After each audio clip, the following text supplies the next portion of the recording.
Yo, we live. You know what I'm saying? Once again, another show on What We Know podcast. A different type of show this time. We're just going to do an interview show this time. And we're going to put the spotlight on my dog, Allison, a.k.a. Big Al. Let's get to it, man. What We Know podcast. It's your boy, Rob. At some point, we all got to come together. No. Yeah. Everybody got opinions. Let's talk about it. Communication is key. Let's build around it. We do this for the people. The people founded it. Black love stay strong. No way around it. We anti-genocide. We ride for the cause. Got love for our sisters. And love for our dogs. Respect the young and elderly. You all been invited to be inspired. Come together. Better got violent. Gotta watch for the cops. Gotta watch for the ops. Gotta watch for the politicians that play with the eyes. If you know, then you know. Plant the seed and it grows. Welcome to the show. This is what we know. This is what we know.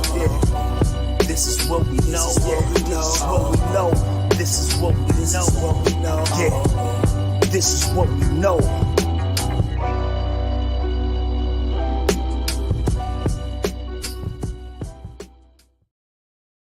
Oh, yeah, I really love our intro, man. I really love our intro. We got our own goddamn song, goddamn it. This is what we know. Oh, that shit gonna be in my head. But yeah, man, thanks for coming in. Another show, What We Know podcast. We're doing something different. This is not like our regular Saturday shows. Me and James said, we really want to start expanding our show to where we could do more shows, especially during the week. And one of the ideas that we have that we really want to give the spotlight to people is actually doing their thing, putting in the work. So if you're an entrepreneur, entertainer, or you might just be somebody that, just that have a deep ass story that you want to tell about yourself. We want to put that spotlight on those type of people, bro. And the first person that we're gonna put the spotlight on, she's been on our show many times. We go way back, 2010, stand the fuck up, saying the best class ever, we got my dog, my homie. I really call her a friend, like real talk, she's real cool people. We got Big Al in the building. Hey guys, thank you for the wonderful introduction. That was so lovely. Oh yeah, it's all about you today. We're gonna put the spotlight on you. I get inspired by my peers, and just and I know I talk a lot of shit saying we the best class, but I really feel that way because just to see what everybody is doing, saying entrepreneurship, entertainment, I feel like we actually doing our thing out here, and it's very inspiring for me to see that. Because, it's really just giving me hope to keep pushing what I got to do. And I want to just show that love to my peers as well. So me and James built a platform, we got over 3,000 subscribers, and we just want to just share it. So, yeah, so Big Al, let's get started. First question, before we get started, shout out your Instagram, tell them where they can find you, all that good stuff. Yes, so my name is Big Al, and I am on TikTok, Facebook, and Instagram, as well as YouTube under the handle Big Al's Kitchen 313. And I do private dining, catering services, meal preps. I also do content creation, recipes. I've got some more stuff under my sleeve. So stay tuned for that. So if you like that type of stuff, or if you just want to support, definitely check me out. I'm always posting stuff, and I'm super funny. Some people try to say that I'm not funny, but I'm really kind of a comedian also. So, total package. Yeah, man. You very got a strong personality, I would say. A strong, exciting personality. Man, your food, man, it's really art on here, man. Like we know this shit's tastes good, but this shit is man, I will put some of this food on my goddamn wall. Just my fact, before we get asked the questions, let's dissect some of your cooking real quick. It's okay. Real quick. Let's do it. You know what? Let's do this right here. So what's this right? It looks like some jerk chicken wings right here. Look at Yep, that. those are the jerk wings. We got the jerk marinade. Mm, I believe that was some jerk barbecue sauce. It might have been some black seasoning browning sauce, but mixed all of that up. And usually with the jerk wings too, like if you're in a rush, like you can make them same day, but you can also like marinate them like the night before. mm-hmm. Maybe even more fire. That's the rice and peas with the coconut milk, I was about to say kidney I knew it was, I beans. knew that was coconut milk. Yeah, scotch bonnet, green onion. I love that rice. Now you see that chicken, people. No, no, no, it went away. Hmm. See, I like my chicken like that. When there's a little burnt on the Okay, chicken. You know, if I your need the chicken don't look, char. your chicken don't look like that. I'm very concerned about your health. Like, like for real, man. Y'all out here eat a medium rare Mm-mm. chicken and shit. Like, I don't fuck with We, that. we we cook it hard the first time over here. Right. Facts, facts. But yeah, the first question I want to ask, right? Let's talk about your upbringing. You from Detroit. We Yes. live in Michigan. But a lot of people, Hmm. especially like when we go to Southfield, a lot of people be capping on that Detroit shit. You know what I'm saying? Like say they're from Detroit, but they really not from Detroit. They might been living there, or they probably was there when they was kids, but by the time they hit middle school, high school, it was out that Detroit life. But you really from Detroit. Really from Detroit. Now it's funny because I guess the area that I grew up in at one point in time that was considered kind of like the suburb of Detroit. But it was Detroit nonetheless. I grew up on a 6 mile near, well, yeah, 6 mile in Grand River, right near the Southfield Freeway. And my grandma was actually my Southfield plug, so that's how we was able to get into all the Southfield schools because she lived in Yeah. Southfield. But we stayed in Detroit from elementary through high school. So yeah, pretty much my whole life. I grew up with my mom and my dad and my brother. I didn't have, it was just, that was just a small family. Um, for the most part, I wouldn't say it was a pretty regular childhood because what is really regular and or normal? But it was a lot of love. It was a lot of love. It was a lot of unconditional love. It was a lot of patience. And I think that the type of foundation that I had definitely helped to mold me into who I am today. And I actually posted this story a couple weeks ago, I want to say, on social media about Sunday breakfast. And literally, one of my first memories of cooking was being a little girl, sleeping in on the weekend, and I'm waking up and I'm like, what is that smell? And my dad would be downstairs making Sunday breakfast for the whole family. And I used to just be so in awe. Like, one of the things that used to blow my mind was his breakfast potatoes, his hash browns. And he would literally dice them hand by hand. They were all perfectly square, so small. And I'm like, did you use a machine to do this? Like, did you already buy them like this? He's like, no, I chopped them up. Like, he was very much from scratch, and it was always vegetables incorporated in it.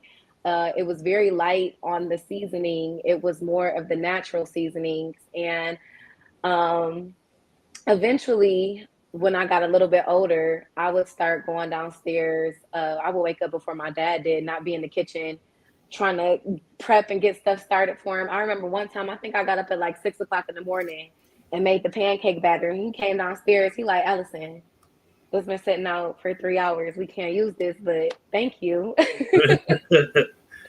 But I was ready. I Yeah. was ready. So yeah, that's where my love for cooking, kind of the seeds planted. Definitely it was always family. And one of my best memories I remember as a child, which unfortunately I can't really say that I've experienced in a long time, is just being everybody all in one house, all at the same time, sitting down, eating a meal together. Like, it hasn't been that in so long. Yeah. And no matter what the meal was, it didn't have to be anything fancy. It could be taco night, it could be spaghetti night. Mm-hmm. But for no, those 30 minutes, everybody was at the table. We were talking to each other. Of course, we didn't have cell phones and all Mm-hmm. those electronics and whatnot back in the day. And Well, at least people not had you. Yeah. respect. Yeah. Yeah, people had respect. They didn't call the house phone. They had house phone rules and call during certain times. Yeah. Yeah. It was just, you, family, and food. So I think that's what also like really keeps food close to my heart is it reminds me very, very much of family. Your family. That's what's up. Well, shout out to your dad, man, because that's a guy. That's passion for your ass to cut up some goddamn potatoes and some and little For dice. real. Because my lazy ass look, we going to the store and get the ones that's already cut up. You know. He used to chop them up so small, and he used to get kind of like he thought I was being sarcastic. Like, did you buy these like this? He like, you see me here with this knife, like, I just chop these up. I'm like, I'm just saying these look Yeah. official. And then he would cook everybody's eggs like to their order. He like, you want sunny side up? What you want, scrambled? You want egg white? I'm like, look at you. Yeah. So I just thought that was so cool. You are, a dad is a girl's first best friend. So Yeah. whatever he was doing, I wanted to do. For sure. I got 3 of them, man. But I'm cooking. Look, you gonna get what it come out to be. So, but yeah, but that was also. But so let's stick with that. You when you was a kid, about your dad and your mom cooking them. How old was you when I would say when they taught you? They teach you how to cook, correct? Yeah. So like, how old was you when you started cooking? And what was your first meal? So I would say I had to have been around maybe 6 or 7 when I started like kind of getting in the kitchen and like getting in the way and trying to figure out where I could help. And it's funny because when I say they taught me how to cook, like they planted the seeds. And it's funny because people ask me all the time, like, who taught you how to cook? Like, especially when I was younger. And my parents would look and they'd be like, we don't cook like her. Like, I don't know where she learned that from. Right. But they planted the seeds, and literally as a kid, like people was watching Disney Channel and Nickelodeon, I was watching Food Network. And when we went to like Borders, my mom would take us to Borders like every other weekend or so to pick out a book. And I was always in the cookbook section, like trying to find new recipes and things like that. And I think the first dish that I made like completely solo on my own, it was probably spaghetti. And to this day, anything pasta related is like, it just has my heart. Like I love pasta so much. But I had this cookbook as a kid, and it was like recipes from around the world. And I found one for like a spaghetti I can never say this word, bolognese. Yeah. And that was the first thing I think I attempted cooking. And you know what? It actually came out really good. And it was really funny because one time it was my parents' wedding anniversary, and I had to have been like 10. I think I was maybe like 10 or 11.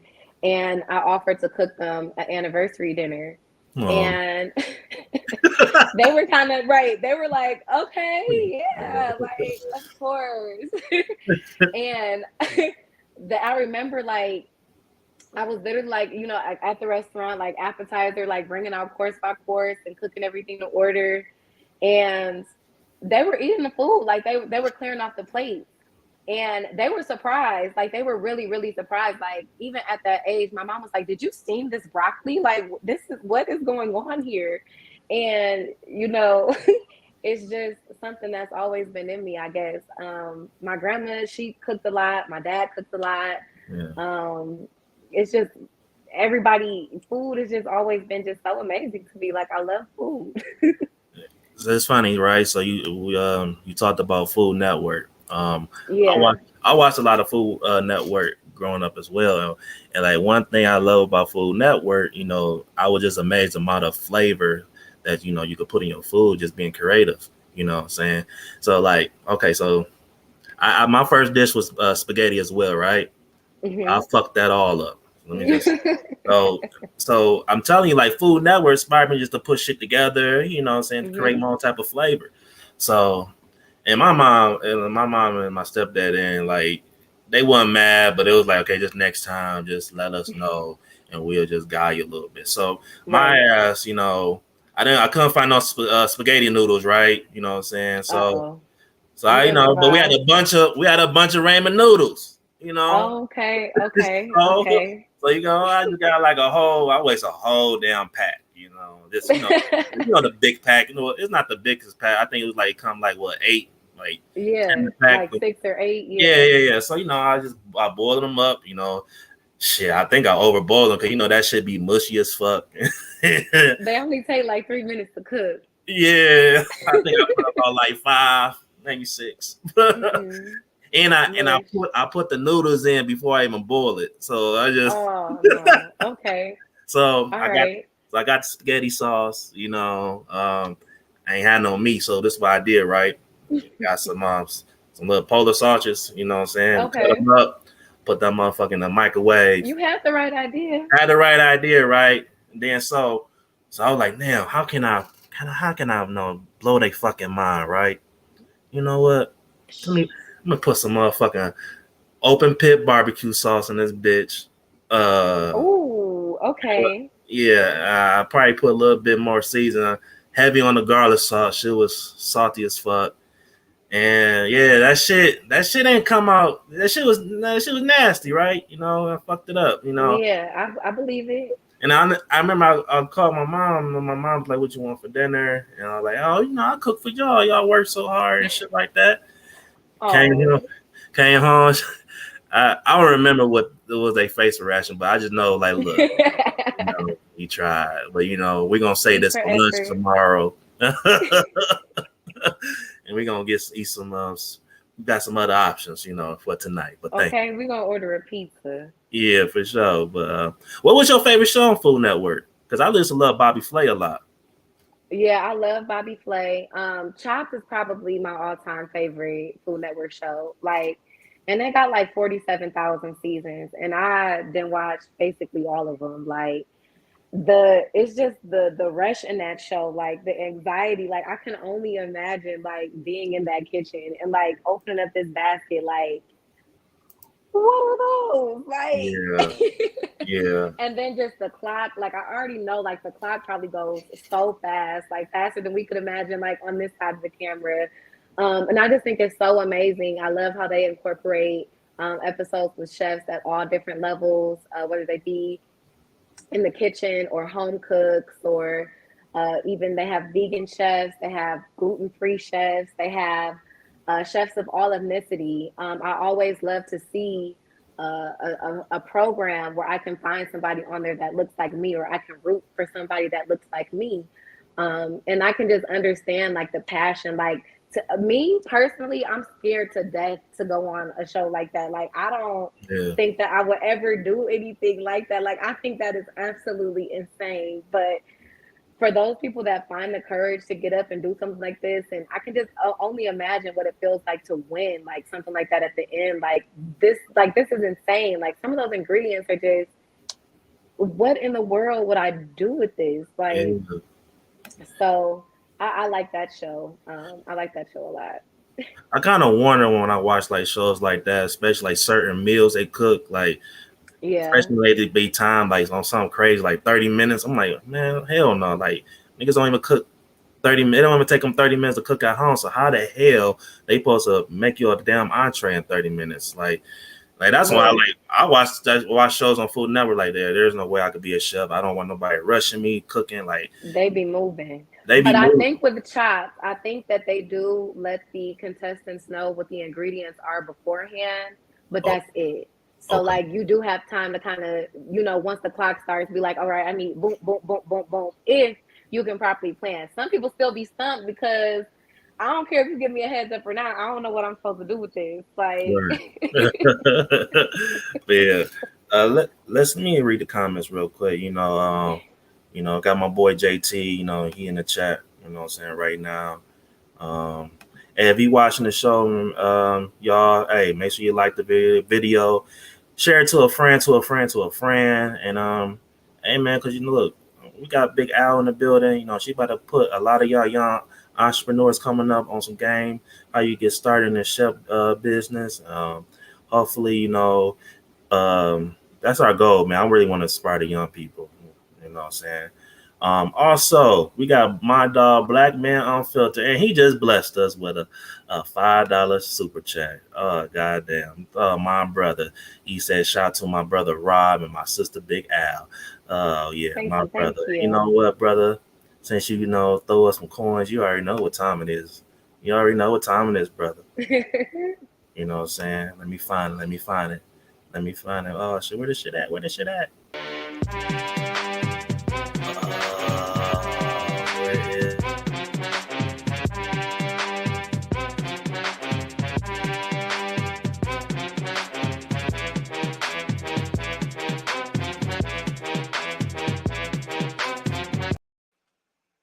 All He right, was looking that up. thank you, JT. Goddamn, you know I don't do this engineer shit.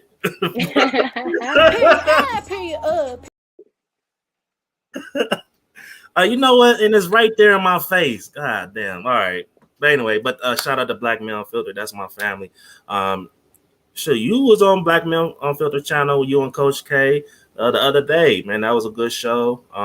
Thank you. Good show, Yeah, we had a lot of fun. and I'm so We had happy a lot of when fun. I saw you was on Black Male channel. I was like, oh hell yeah. Hell yeah. I want matter of fact that inspired me, like, no, I need to bring more people on my channel so they could, what I'm saying, expand on different channels as well, man. Because like I Yeah, like I told you, I'm gonna keep saying this shit till people understand it. Man, use YouTube as a networking tool.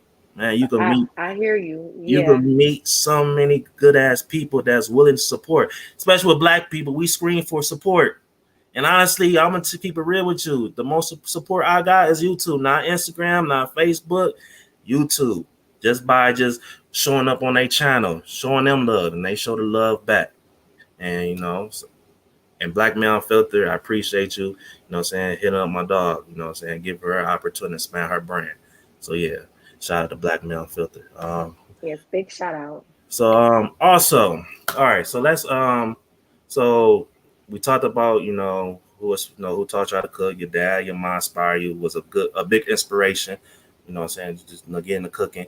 How old were you when you had in your mind, was like, you know what, I could possibly do this? Honestly, it's as soon as I like started looking into cooking. So when I was extremely young, like I always planned on being a chef. I wanted to go to culinary school probably when I was about 5 or 6, when I first started getting into cooking, and I realized that you could make a career out of it.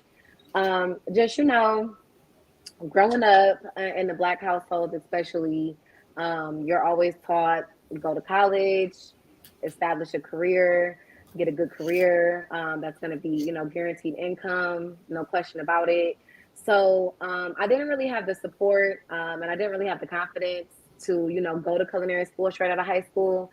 And it's kind of okay because I'm looking back now, and looking at what's in front of me. There are a lot of professional chefs that never went to culinary school, and culinary school. While I do think, like, if the opportunity presented itself, I wouldn't turn it down. But I do think it's extremely beneficial as far as like learning like the basics, such as like knife skills and like catering etiquette and things of that nature. But there's also so many resources that are available. A lot of them, if not all of them, are free, where you can learn all of this information as well. A lot of the times, if you go work in like a restaurant or a kitchen, you can find an elder, someone that's already doing what you want to do, and they'll take you under their wing as an apprentice.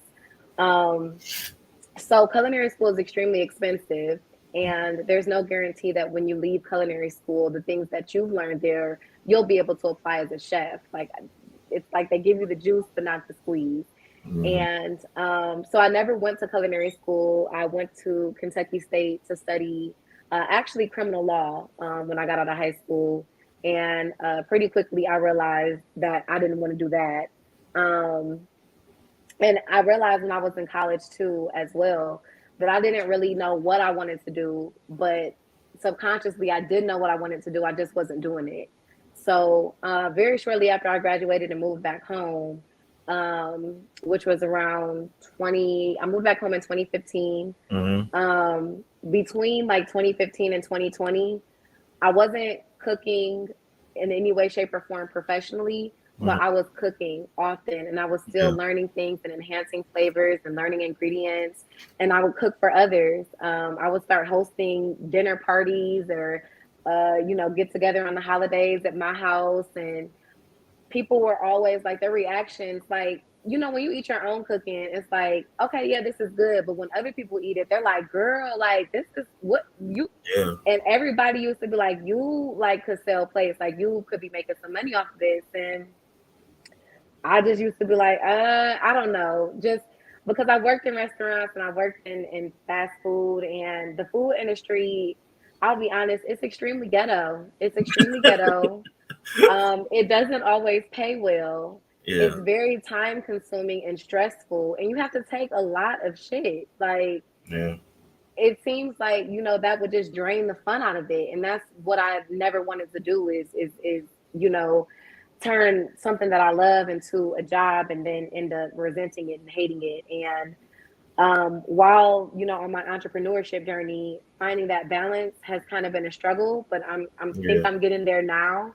Yeah. Um, Well, but hold on. yeah, Let me ask you this, because I definitely we're gonna definitely talk about the bullshit that comes with the entrepreneur period. We're gonna call these motherfuckers out today. But let's talk like let's step it back a little bit. All right, so you okay, graduated high school. Well, first of all, did you do cooking class in high school? Because I remember we yeah, like yeah. yeah, okay then. So all right. We used to be in there acting a fool. It's Yeah, crazy yeah, I now. heard some stories on there, and Yeah, niggas wasn't there to learn shit. I was. Look, I was trying to. The ghettos was in my way. Yeah, a lot of them other Detroit kids, that had to lie about the address, But no, so you graduated high school, right? And I remember you was telling us on our show that you was a little bit discouraged to going to being a chef at first because your mom wasn't too sure if that was like a reasonable job. And no, not to moms, because a lot of our parents was thinking that way because they come from different times, and Exactly. they just looking out for us. So you being discouraged or not knowing what you want to do, did your was your mom like having your mom tell you like, hey, that's not realistic, like that kind of like how you stuck like what you want to do like moving forward in the future? Yeah, definitely 100%. That altered my decision. Because like I said, I literally, when I went to college, I think I applied like 2 or 3 weeks before school started. And I only applied because two of my best friends were going and they were like, just apply, like, just why not? And I'm like, okay, like, because I hadn't figured out if I couldn't do cooking, I didn't know necessarily what I wanted to do. And so, like, college, it just wasn't a thing. Like, if anything, I was going to take a year off and then maybe go to school. But I was just like, whatever. So, like, college was honestly just, it was pretty much a waste of time for me. I should have just went with my instinct. But, you know, again, my parents being older from a different time, we're not necessarily taught to think for ourselves. Yeah.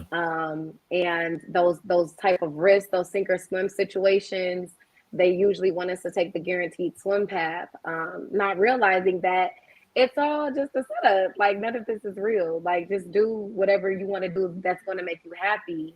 And even if it makes you money today and not tomorrow, at least you can say, okay, well, I did this. I can scratch this off the list.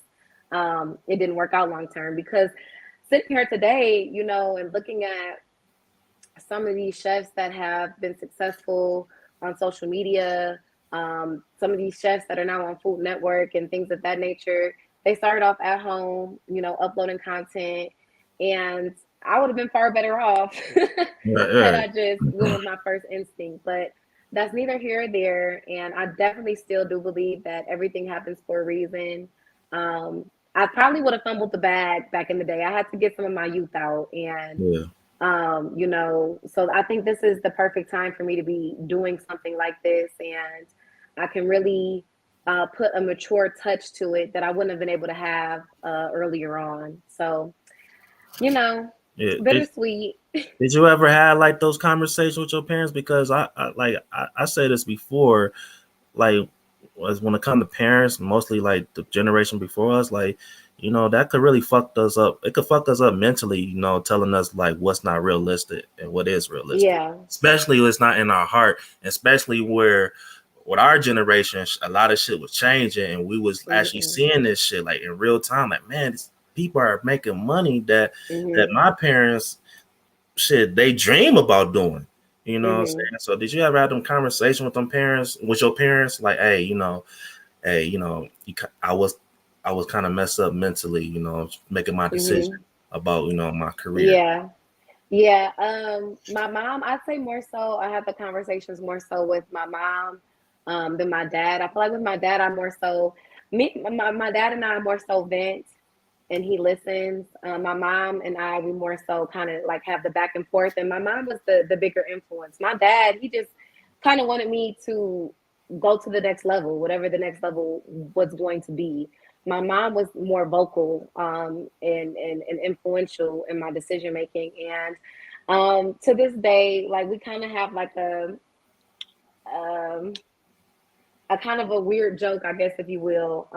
She's like, she blames me for not going to culinary school. And, we've had to talk, and I've let her know, like, I don't blame you, because ultimately, at the end of the day, it was my decision. You didn't sign any paperwork for me to go to school. Everything is all in my name. But, you know, it would have been really nice to have your support, and your belief in me, because I think that our parents, especially of that older generation, they have become like brainwashed into thinking like everything is okay, like Facts. everything's all right.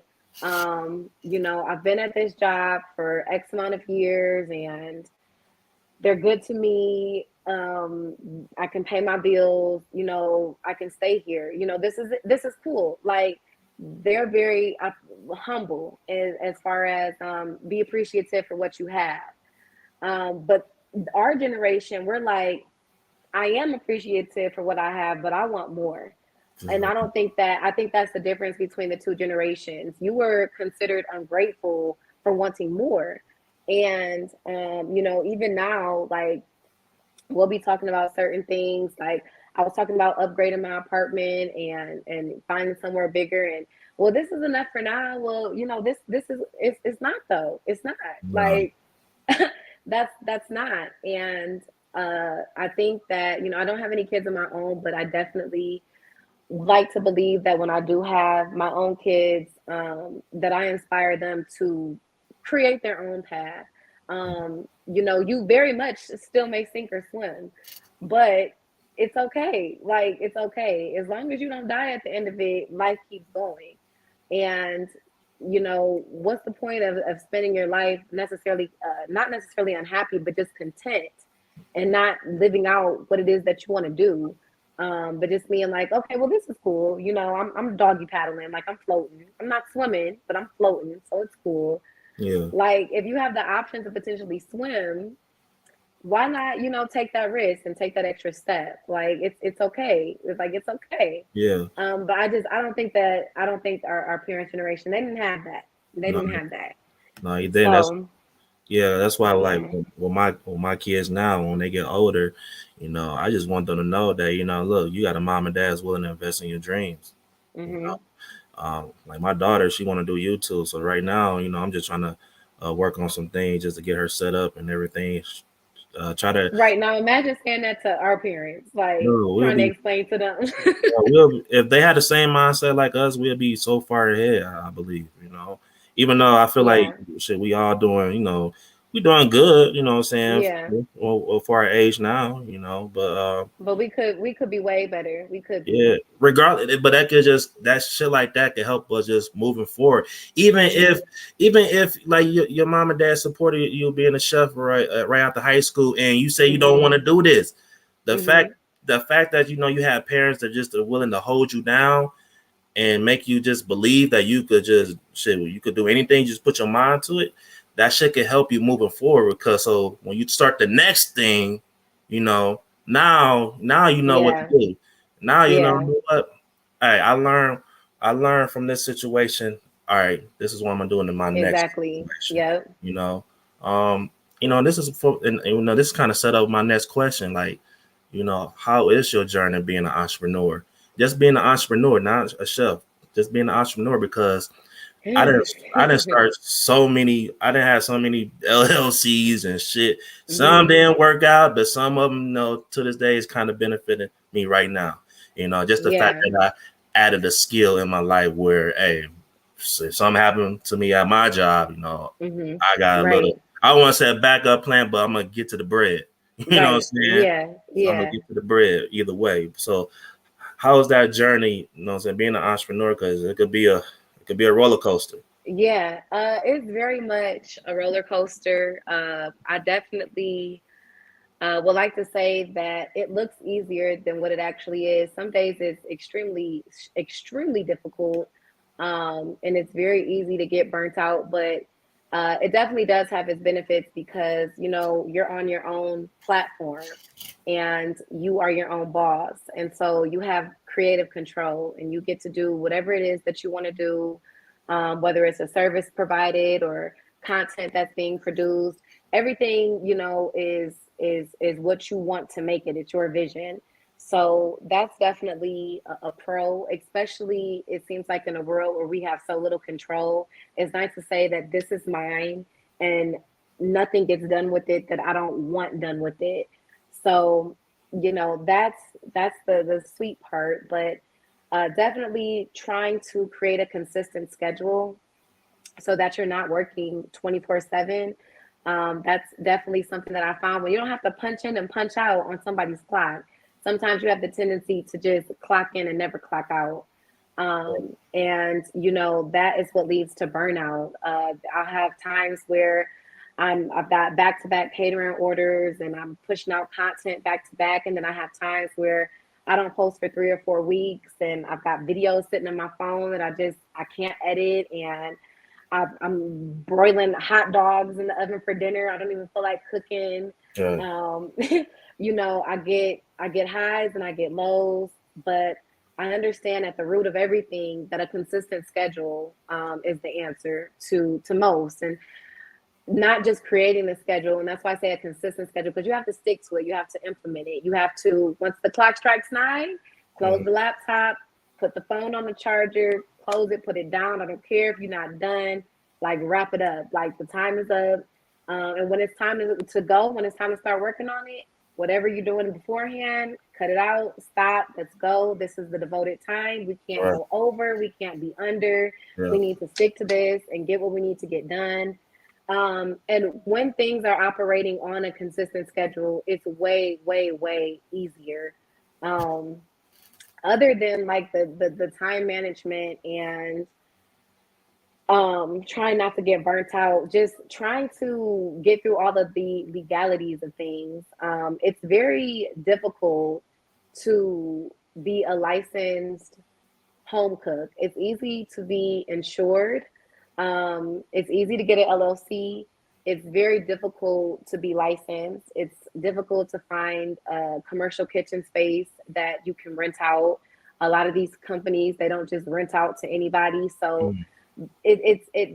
this is when it's nice to be able to have an apprentice or someone that you can look up to, or a plug or something like that, where that networking really comes into play. And I've been introduced to a couple different options that could help make things even a little bit easier for me. But even then, it's pricing, it's quality, it's location. It's a lot. It's a lot that goes into it, and just creating efficiencies for everything. Um, that's can be a little bit challenging, but creating efficiencies, it makes things that much easier. So it's overall it's not extremely ghetto. I would definitely recommend, but not for everybody. I definitely don't think that entrepreneurship is for everybody. No. Um, just because some people, they don't have the selflessness that it takes to really pour into a business and make it successful. When you're not doing something just for the money and you're putting passion and love and blood and sweat and tears behind it, you have Mhm. to sacrifice so much. And some people just aren't willing or not able to do that. And so, yeah, I don't think it's a path for everybody, but if you're, willing to work for it, then the benefits can be super rewarding. Yeah. Yeah. The shit ain't for the weak people.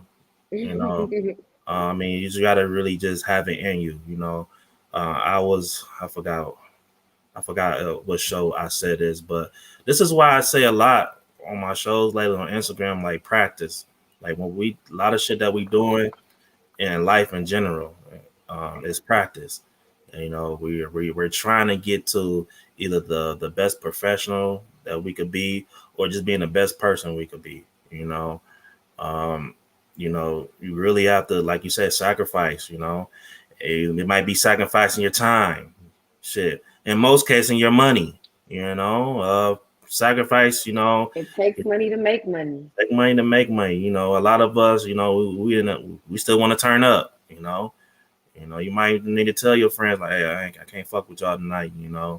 I gotta either put time in my craft, or shit, I ain't got it because I put all my damn money in my damn dreams. So Exactly. Yeah, no, for real. yeah, for real. Like, and it really tests you as a person.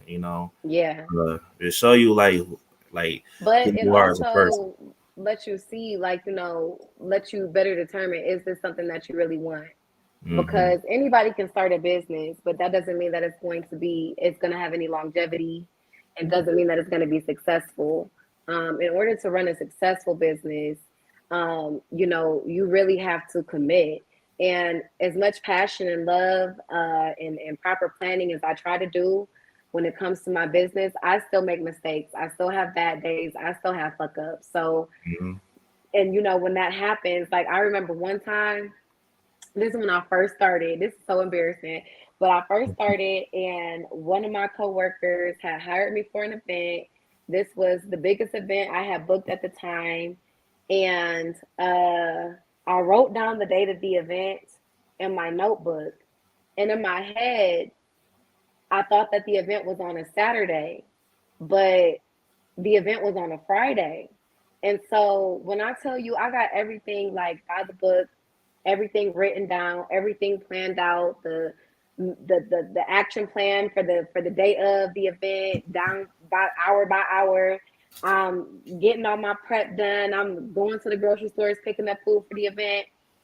And she texts me like, "Hey Allie, are you on your way?" And I'm like, "On my way where? If I'm on my way where? Like, what is going on?" And so I'm like freaking out, and I'm immediately going through text messages, and I'm on the phone with my best friend, and I just like stop breathing. Like, I could not breathe. Like, I was Oh no. hyperventilating. she's Yeah. like, she's like, "You have to calm down." She's like, "You have to calm down. You have to call her." I was like, "I know, but like, I can't breathe." Like, it was Yeah. so bad. It was so bad. And luckily, I really have some of the best customers. She was so patient and understanding. And even in the midst of the moment, I'm like, "Well, I can't get everything, but if you give me an hour or two, I can da da da da." And it ended up being the whole thing ended up getting canceled. Obviously, like the party was happening as we were speaking, but I immediately, of course, refunded her money. And I, let her know if she did want to use my services in the future, she would definitely have some discounted services. But something like that, for me to be as passionate as I am, I couldn't imagine somebody who didn't care doing something like that, like Right. Right. but yeah, so I say all that to say, it's never, no matter, it's never going to be what you plan it to be. Right. Things happen, life happens, shit Yeah. happens, we're human. And so you got to be prepared for all of that, for the ups, the downs, the ins, the outs, the laughs, the tears, because it all comes together. But when you keep going and you get past that, like I said, like I said, this is what I took from it. I'm like, the universe, Sky Daddy, whoever Yeah. did this to me now when I'm first starting out, because I guarantee you this will never happen again. I will never be in this situation again. I was traumatized. Like, Yeah. never, ever, ever would this happen again. And so, of course, that's never happened again. But at the time, devastated. I mean, Devastated. sometimes you gotta go through some shit. Like, what I'm saying, just to bring the best out of you, Yeah. And maybe Yeah. that's a test I that could you have quit right probably needed to there. do. I could have quit right there. Like, this not for me. This not Yeah. for me. No, let's talk about that as well, because basically, you're basically talking about catering, right? So Yeah. people need to, and correct me if I'm wrong. Just because you could cook doesn't mean you could cater. You know what I'm That's saying? 100% true. So when did Catering is you? a whole different world. So when did you start like educating yourself about that? Because you had a fucked up situation. Could have. Right. What I'm saying. So what did you learn from that situation, and what you do different moving forward? So that was definitely something that sparked the time management concern slash bubble. And that happened early on, but I have like 3 planners now that I write in. I love writing down because something about writing something down, it just sticks in my memory better. But I also have like 2 alarms on my phone. I got an alarm on my iPad. So everything is going off to let me know, because I need those reminders, and they're all set like sporadically. So I know that I'm not going to be hard on myself because I forget things easily. Right. I'm going to come up with ways to help me remember, because I just have 18,000 things on my mind and I'm balancing all these things around. So organization is not an option. Time management is not an option. It's a necessity. Um, so that's definitely something that I've picked up. And then also, um, asking for help. The OCD in me and the Leo in me, it makes it very difficult for me to reach out to people. Mm-hmm. But I do have a select few couple of people when I know if I'm going to have a super big event and it's just going to be a lot. I don't try to do it all on my own. I've started using Instacart and Sam's Club delivery and things of that nature to kind of just alleviate some of that work off of me. I also think that's something that the older generation taught us is you need to be working. Like for the longest, I don't know. I don't know this why this is a thing in Black households. They have the dishwashers and they don't use them. Why are we not using the dishwasher? Yeah. Why do you feel like you have to wash these dishes by hand? It's a dish, like it's literally like hello. Supposed It's to so make my easy. job easy. Like. Exactly. So, but even every now and then I find myself, trying to fight that mentality that I have to do it all. Because I don't have to do it all. And I know that if I try to do it all, I am more than likely going to fail. Yeah. So I've definitely become more familiar with utilizing my resources. So utilizing my resources, time management, um, pretty much, and proper planning and prepping when it comes to catering is everything. If you think that you're going to do everything the day of, I don't care how big the order is or how small the order is, you are wrong. You are going to be late. Mm-hmm. No, like you have to, especially if you're doing from scratch, you've got to prep. You got to have the proper prep time. Um, and one thing that when you were talking about everybody that can cook can't cater, I learned this early on in catering. The seasonings don't stretch the same when you're making large quantities. And I remember I'm seasoning and, I'm using a little bit more than extra and I'm doing my taste test. And I'm like, no, it needs more. No, it needs more. It Yeah. needs more. So I think a lot of people, and seasoning is expensive, especially, if you're buying all of these seasoning blends and you're not using any fresh herbs and spices. The seasonings can add up, and people, they don't like to necessarily splurge. They don't like to pay that cost. One thing that I've taught myself is my goal here is not to be affordable, is to provide the services that people are requesting. And in Mm. order for me to provide the service, I have to buy X, Y, and Z. If that's what I need, that's what I need. Either they're going to pay for it or they're not going to pay for it. It's okay. But for me to charge them and say, I'm going to give you this, and then I don't give you this, Yeah.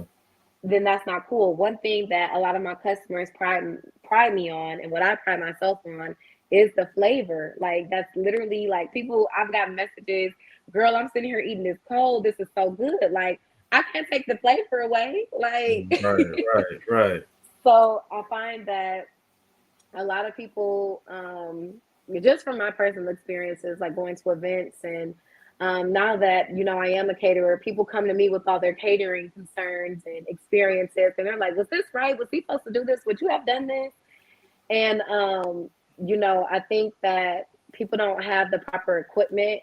Food has to be kept at a certain temperature, not just because it tastes better hot, but foodborne illnesses are a thing. Yeah. So people, presenting food without the chafing sets or the warmers, and it's sitting out all day, and things like that. Like that. Yeah. That's not it.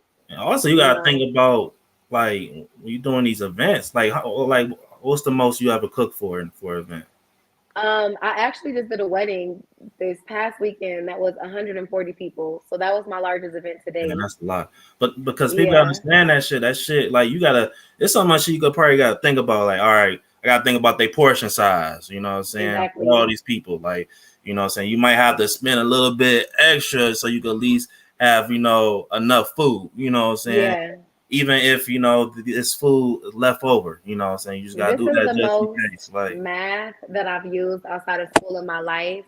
And sometimes I hate math. And it's so funny because people always be like, what? Like, I work at a bank and I run a business. I hate math. Like, I don't. Mm-mm. yeah, But like yeah, like literally converting tablespoons to ounces and cups to ounces and dividing it by how many people there are, and determining the portion size for each person and how is this going to stretch. And especially like with the wedding where it's served per plate, it's not buffet style, so we're not looking to have a bunch left over. It really needs to be like per plate and maybe one or two extra plates, just in case something happens. yeah, So yeah, all of that, goes into just even creating the menu before you even start cooking, before you even go to the grocery store. You've got to come up with the grocery list. You've got to come up with the menu. You've got to come up with the amounts that you'll need to satisfy the quantity. Like it's crazy. now do the custom, like do most custom like requests, like hey, this is what I want, or it's something that they give you the freedom, like okay, whatever Um, you have. it's usually pretty 50-50. Some people, because I do have a catering menu and they'll order like just off the catering menu. But I have some people that are like, they want something special and they're like, well, can you do this? And like, can you do this? And I'm like, yeah, always let me know if it's, something that you want and you don't see on the menu. I'll do my best to accommodate. Now, with that being said, I'm not one of those people that's like, yeah, I'm gonna say yes to everything. Cause again, Right. I'm not gonna present you with anything that, I can't be proud of or that I wouldn't want served myself. Exactly. Um, but yeah, usually people customize their menu, but sometimes people do let me make their own menu for them, or I'll add little tweaks here and there. They'll just say like I want chicken, and I'm like, all right, we're gonna do the lemon and herb baked chicken here and that. Um, so yeah, that's the fun part. That's the fun part, creating the Yeah. menu. That's always so much fun because I'm creating the menu like, ooh, this sounds so good. This is gonna be Right. so good. Right. I ain't gonna lie. Like I can't wait to buy some food for you. Kind of like I told you before, it's kind of hard because my wife's always cooking and shit. But man, that That's a goddamn, good problem to have, though. it is. Yeah, it is. It is. But I try to like support my as many people I can when it comes to that cooking stuff. Just But let me know when you're ready. I got you. yeah, because that damn butter chicken, like let me tell you something. I ain't tried butter chicken at the Indian spot, and that shit is crack cocaine. I love the The first time flavor. I had butter chicken, and it was from like this little hood spot in Midtown, and they closed like 3 or 4 years ago, and then they were supposed to reopen up during the pandemic, and they didn't. But they have the best Indian food, I feel like, in all Man, of Detroit. That food was so good. matter of fact, let me pull up one of your That food was so dish. good. Yeah, because I could just drink a bowl of the butter, the whatever the fuck the sauce they use for that butter I chicken. don't think you should do that, but it Oh, for is that real? good. It's Uh, it's it's butter chicken. What you think is in the sauce? oh yeah, it's gonna clog up my damn heart. All of them. It's gonna clog up all the arteries. You ain't gonna have no arteries left. Is this it? Is this no? Okay, this is fried chicken. I love fried. And speaking of fried chicken, oh yeah. So you telling me asking about your catering, right? And this is why Yes. I could not be a fucking chef, because I was told I'm a good cooker, Okay, I, period. I ain't gonna say I'm gonna be out here just bragging and shit, but but a lot of people love my fried chicken, and so one Okay. day, my wife, it was for 4th of July. It was last year, 4th of July. And she was like, look, I told the family about your fried chicken and everything, and they want to try it. So can you cook fried chicken for the family? And I'm like, all right, cool. And it was like I cooked about like 50 wings, right? Let me tell you something. I'm not doing that shit ever again. I already Like, know. bro, first off, you're in the damn kitchen, hot as fuck. You know what I'm saying? Sweating. And then I had to go to the store because I ain't got the proper the amount of season that I need and get some more damn grease and shit, you know. And it was just too much to cook for all them damn people. I told them, like, y'all better enjoy this shit now because I ain't never doing this shit again. Like, it's like you gotta have so much patience doing this Yeah. shit, you know what I'm saying? Yeah. Then you got You do. motherfuckers in the picking in the kitchen, like, what you doing over there? Like, nigga, get away from Yeah. me, bro. Like, you know, Yeah. I need my No, space. that's 100% right. One time, one of my homegirls helped me, and I actually had two catering events the day that she was prepping for, and I think we pulled an all nighter. I don't think we went to sleep. And about 4 o'clock in the morning, we had sat down for a smoke break, and I would kid you not, she was sweating bullets. She looked so tired. Like I'm so forever grateful for her. But she was looking at me like, "You be doing this shit all the time." She like, Mm-hmm. like. And I'm talking about this is what helped. Like we all night like prepping. She like, you really be making all this stuff from scratch. She like, you know they sell this already at the store. I'm like, girl, that's not what people paying for. Right, man. So yeah, when you putting that love in it and that passion in it, you also are putting that blood, sweat, and tears in it. It's Yeah, not a joke. And that's why I'm like, I couldn't imagine being like in a restaurant where that's just expected back to back to back to back every single day, all the time. People yelling at you, what the F is this? What is this looks like? like Like I Chef couldn't imagine Ramsay and like, shit. yes, and I love Gordon Ramsay so much. I love Gordon Ramsay so much, but I would not be in the kitchen with him talking to me like that. Like Nah, we have I to go quit. outside. We Yeah. have to go outside. And look, now this is how you fry some chicken, y'all. You know what I'm saying? Look at that shit. You know, before she put that chicken in the grease, you know what I'm saying? Look how bubbly the grease. Look at the color of the chicken. You know what I'm You saying? gotta make sure that grease is hot, and you can't put. A lot of people mess up because they try to put all the chicken in the pan at one time, No, changing no. the temperature of the oil. Then the It's chicken just basically soaking in there. The man, grease gotta be hot enough for the chicken to dance on and you it. and you season your flour. Oh yeah, If you you gotta season the understand, you flour. just season the chicken, that shit gonna still taste bland. It's You fuck. gotta season all parts, Yeah, especially when you frying stuff, especially like deep frying. You're gonna lose like 40% of the seasoning while it's cooking, so you have to over season it. You yeah, have to over season it. That's why Captain J's, be putting that extra lemon pepper on top because they already know. But you ain't yeah. need no extra lemon pepper on top on these ones. And for people who's wondering what is Captain J's, because you know a lot of y'all not from Detroit. Look, I was saying, you ever come to Detroit, go to Captain J's and tell them put the extra crack on there. They know what you're talking about. That lemon crack. They honestly, they lemon pepper is different because you can't find that. I feel that's lemon powder, lemon pepper It's powder. not, yeah, Like, I don't know what, they, you know what, they may like make their own seasoning blend. They may like dehydrate herbs and make their own. Cause it's like they definitely not using granulated garlic. It's a garlic powder for yeah, sure. yeah, But it's not just lemon and pepper. They got some other stuff in there. They just yeah. calling it lemon pepper. Yeah, that shit is crack cocaine. Let's go in the chat real quick. Yeah, got some people showing love. Shout out to IXL. It says, salute Rob, salute to you, brother. Thanks for tuning in. Thanks for showing the love and support. And we got Miss Jenny in the building as well. Always showing the love. Always we don't even have to ask her to do Hey nothing. Jenny, I She just know. she see her notification and then she's like, oh, let me support my people. You know what I'm saying?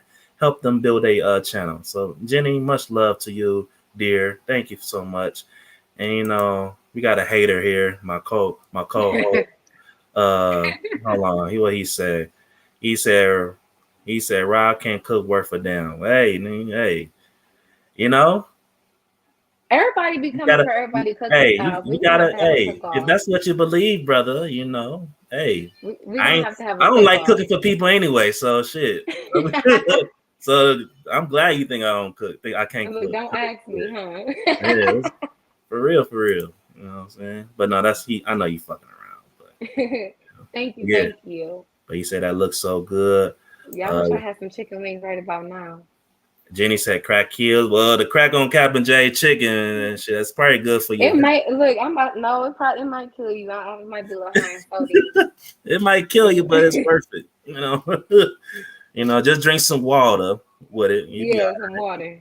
all right. Room temperature too. Yeah, but yeah, shout out everybody showing love, man. Make sure y'all follow Big Al on Instagram. I'm just gonna keep posting like different pics and videos while she speak.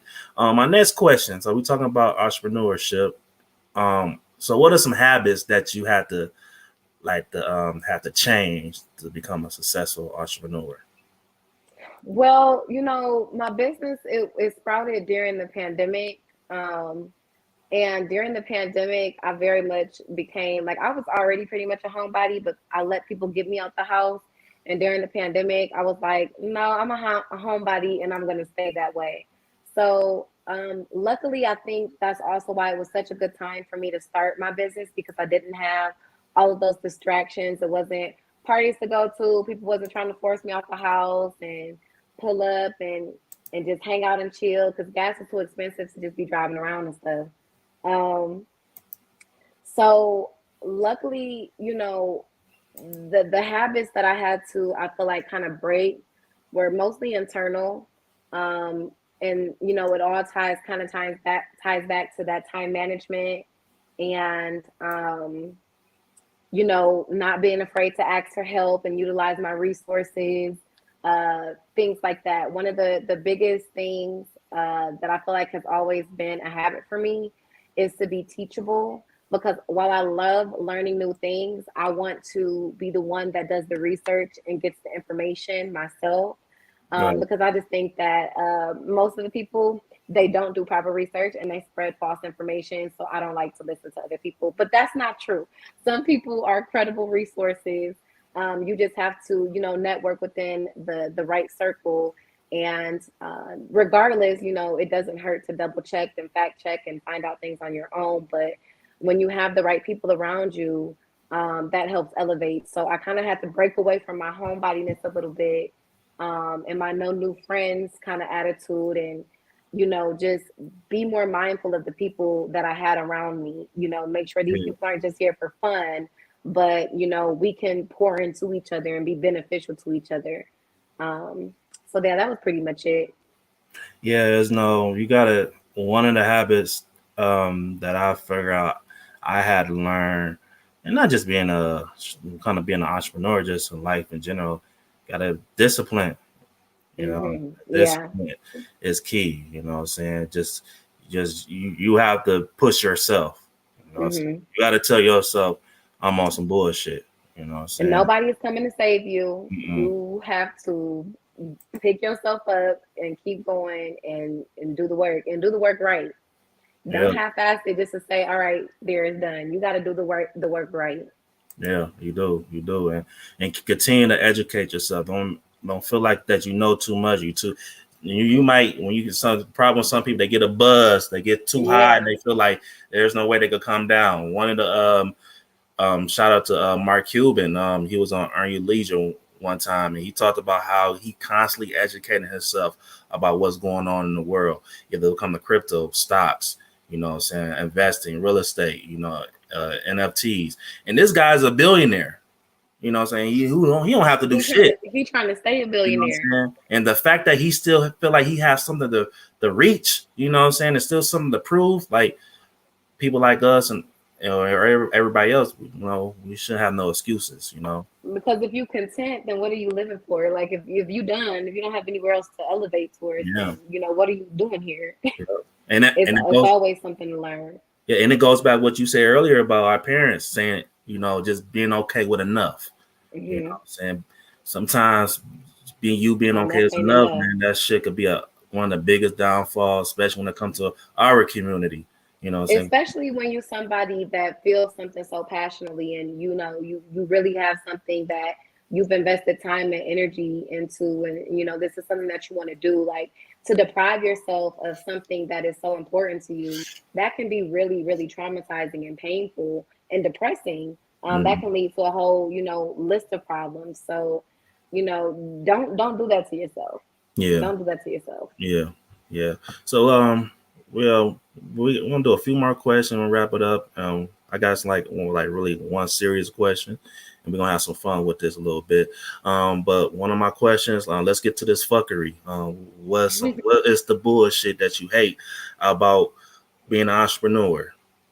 And and Um, say it with your chest. Don't hold shit back.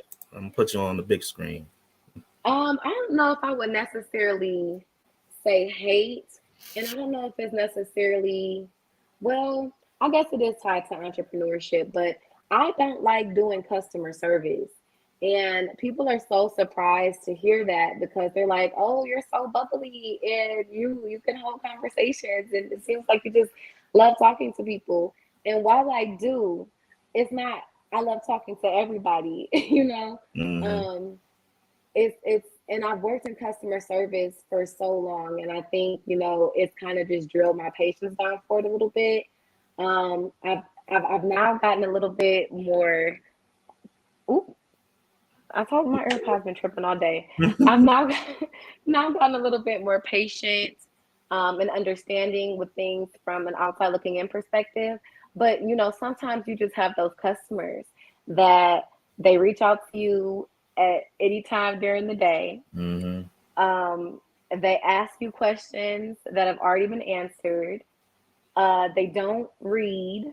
Um, just they don't follow through, or they don't meet time limits, and at the end of the day, it all ties back to me, and that's why I kind of say, like, I don't know if I can really say hate, because at the end of the day, nobody's able to do anything with my business that I don't allow.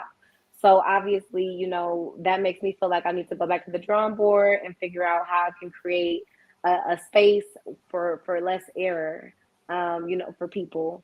But at the same time, I think that I've just become such an introverted extrovert Mm-hmm. that sometimes it just pains me to have to talk to people. Like, I don't want to do that. Like, if I could hire for an assistant right now, I would. Yeah. Like, I would. I totally. Another thing, but one thing that I definitely do hate, especially being in this industry, is freaking inflation.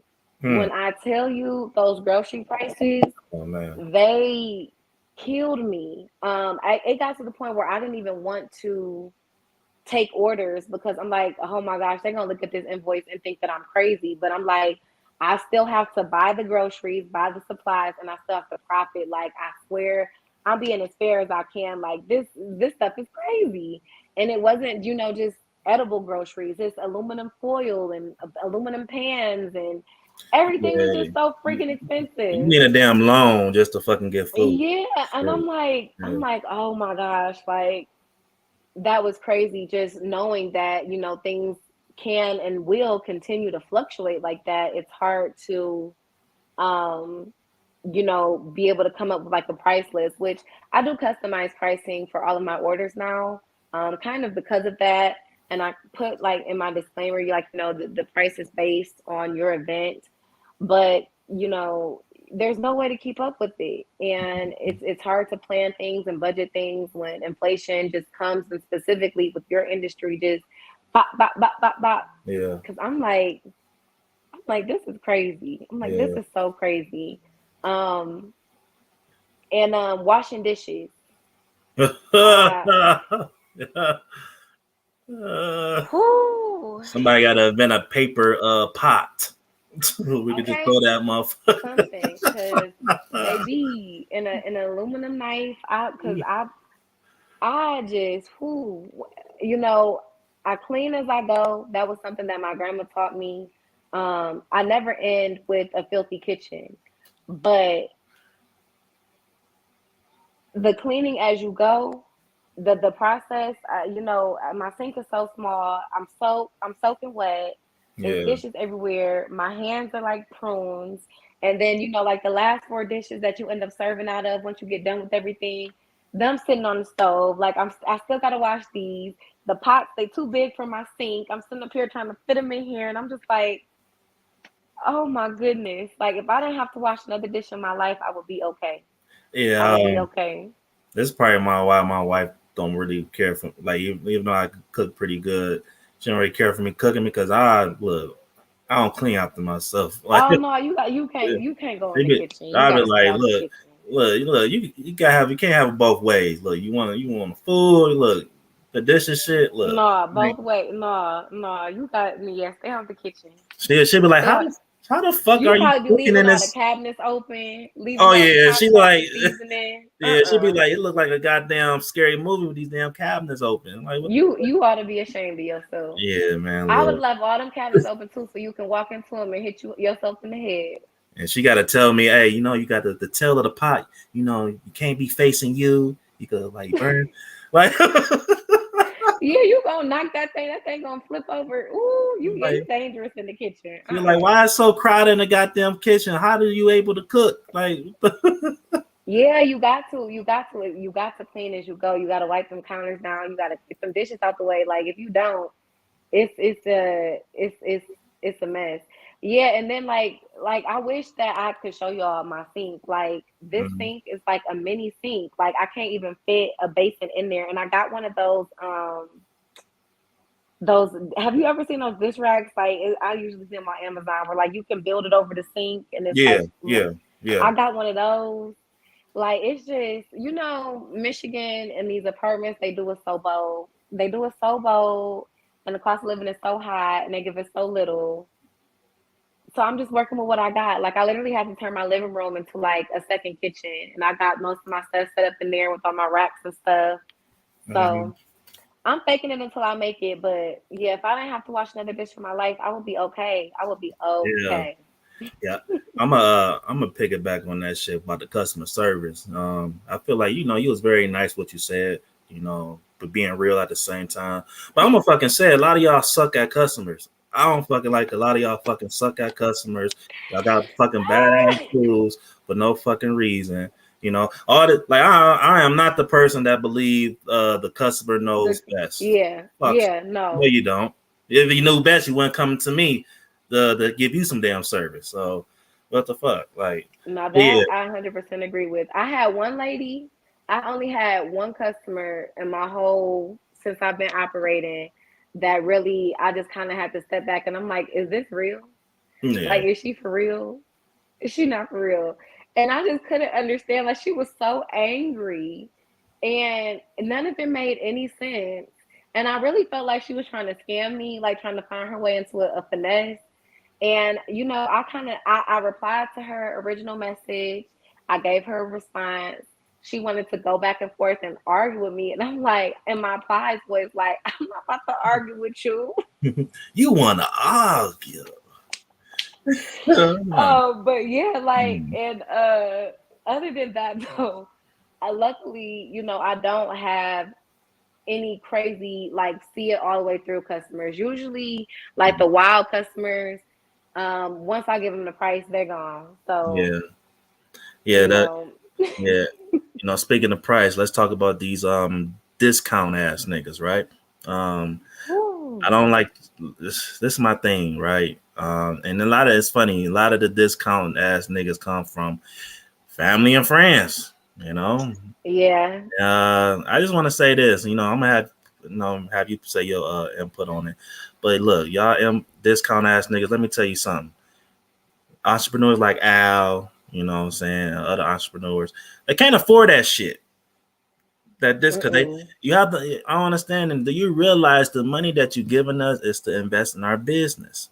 So a lot of when we started out, I want you to assume that we broke, like because most likely we are broke. Now Assume. you know, we might have a job, but that's what our job pay us. Mhm.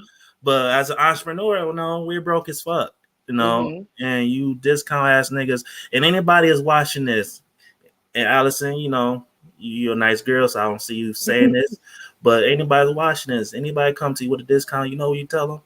Fuck yourself. What? Fuck yourself. I said, wait a minute. Wait a minute. With that, Yeah, fuck yourself. I appreciate that, and I wholeheartedly agree with that. And I haven't.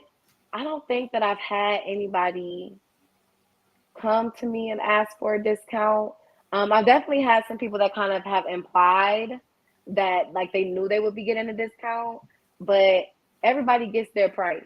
Yeah. Everybody gets their price plus the service fee. And a lot of times, with cooking, especially with catering, people don't understand. I'm up for 12 hours. I'm on my feet 12-hour days. I have to purchase inventory. I have to ride around to sometimes 3 different grocery stores.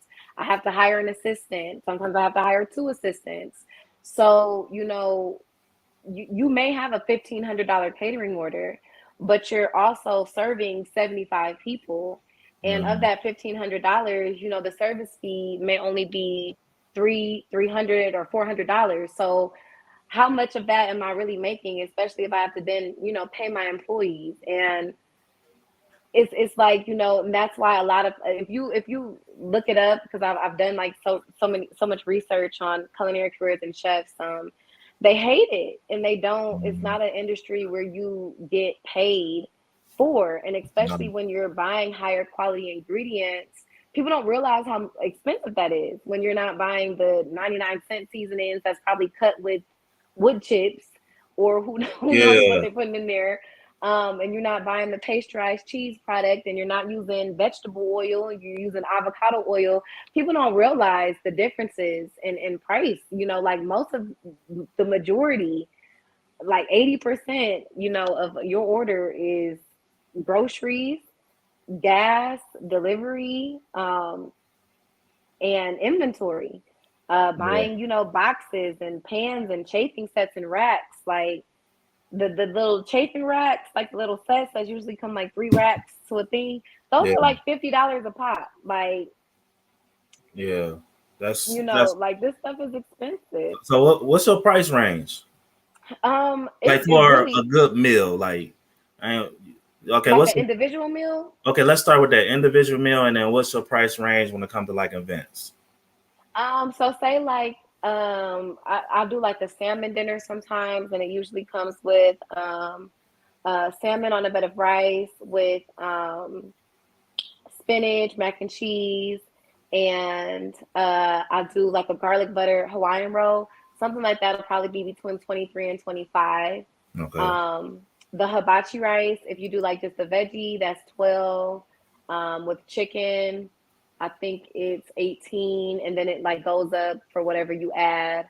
But you can get a full, and they're good servings. Like people will never complain about the servings. Like you'll get a good meal. Usually, depending on how you eat, you can share for 2 people for less than $25. Yeah. And the way that I see it as too, because I go out to eat, and I know these people go out to eat because I always see them posting their food on social media. So I know you paid $40 for this hamburger and Right. another $20 for this drink, and they charge you 35% gratuity. So Like, look. I know, you know. Hey, and I know a lot of y'all thinking like, damn, $20, 25. Look at this shit, bro. You not getting nothing regular here. So this is like real art. You know what I'm saying? Like you getting the presentation. Look how tender that goddamn the brio meat looking, bro. Yeah, that burrito that cooks at least for 12 hours, and the burrito that comes with 3 tacos, usually either cilantro lime rice, refried beans, or the elote corn, and I think those meals run between 15 and 18, Nigga, and then of course you get the consomme. the goddamn lemon ain't even cut regular. Like, come on, man. Look, The hibachi rice, that's definitely one of my best sellers. yeah, I probably sell more hibachi rice than anything else. and you cook for all people, like, what I'm saying, people is on a strict diet. You do vegan meals and shit like that. Yep. And I do meal preps. I haven't done too many lately, but with the meal preps, obviously, the larger, number of meals you order, the less that you're paying per meal. The Hmm. meal prep orders usually run from about $10 to $12 a piece. I do have some people that want all salmon everything or all seafood everything, so those are a little bit pricier, closer to 15 to 18 a piece. But one thing about it too, especially if you're, I don't feel like you're trying to finesse me. I'm very much for working with people. Yeah. A lot of the times though, I'll ask people, what is your budget? And they don't have one. And to me, It's kind of hard to work with that. I'm like, you have a number that you're not willing to go over, I'm sure. Yeah. But if you let me know like what you're willing to spend, I'll let you know what I can make work within that criteria, or if I can't do anything within that budget. I'll be honest with you and upfront. Um, I see that meat, right? Look, yeah, she just that's said, that low and slow. she just, I got some what am I making? Some beef stew in a slow cooker right now. mm, yeah, I'm see, waiting on that. it don't stop for her. Look how she just, sexually just break this meat down. Like, look at that, Just fall man. apart. Let's, I can't eat the roast any other way. It gotta be tender. yeah, that's how it, man. Look, I don't want to. I like, man. People need to check what's that, the slow cooker or something, because I didn't try some roast beef before, some pot roast before, tough as hell. Like, damn, like you cook this like in 4 hours, Yeah. but but yeah, They do though. It's funny because I'll see people post their recipes and they be like, let it sit for 45 minutes. I'm like, 45 minutes, what? hell no, hell to the no. That I need that motherfucker fucking falling off. Like I Hmm. don't need to put no work. You know what I'm saying? No work. Yeah. For real. Look, cook all the nutritional value out of it. Right. I want it to be tender, falling off the bone. Let's so we're towards the end of this interview. So let's have fun with it a little bit. Okay. So I got some fun questions. First thing first. Let's see. It's really for me. What I'm saying, we engage in the flour, and Hmm. that good green flour. You know what I'm saying? So what's your favorite cook when you're high? But all right. See, when I'm low, that's honestly when I just start making stuff up. Like, so That'd be the best shit. yeah, like it's really not even like a favorite thing. It's just like what do I literally I go into chop mode without the stopwatch. I'm in the kitchen and I'm like, what do I have? What can I make? Yeah. And I just throw something together. And it used to be so funny, like in college, even in college, like I was the cook for everybody. In college, we was broke. I Yeah. had a studio. No, it wasn't a studio. It was a 1 bedroom, but it was about 300 square feet. And I didn't have any furniture in that apartment except for inside my bedroom. So it was the perfect chill spot because everybody would come over and just sit on the floor. We have our little sessions. But we will all be putting like $2, $3, $5 on the floor. All right, Yeah. let's go to the grocery store. Yeah. Allison about to cook. Yeah. And we Yeah. have family dinner.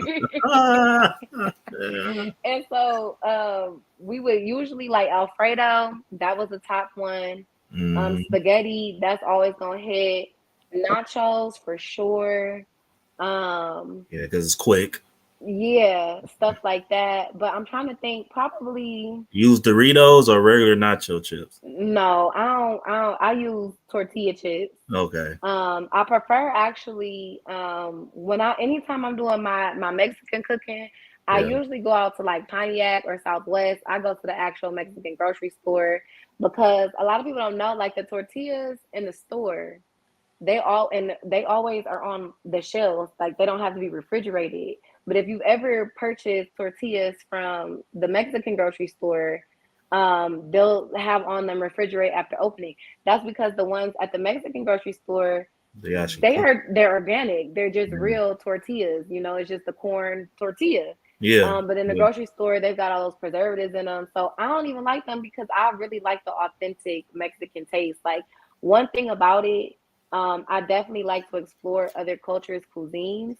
And people get really, really offended when you do that for some reason. Mm-hmm. I'm still going to explore, but I make it my best not to offend and be respectful because, again, if somebody was frying some fried chicken, like I don't want you adding blueberry juice to the flour mix or something. Like, what are you Right. doing? Right. Like, Right.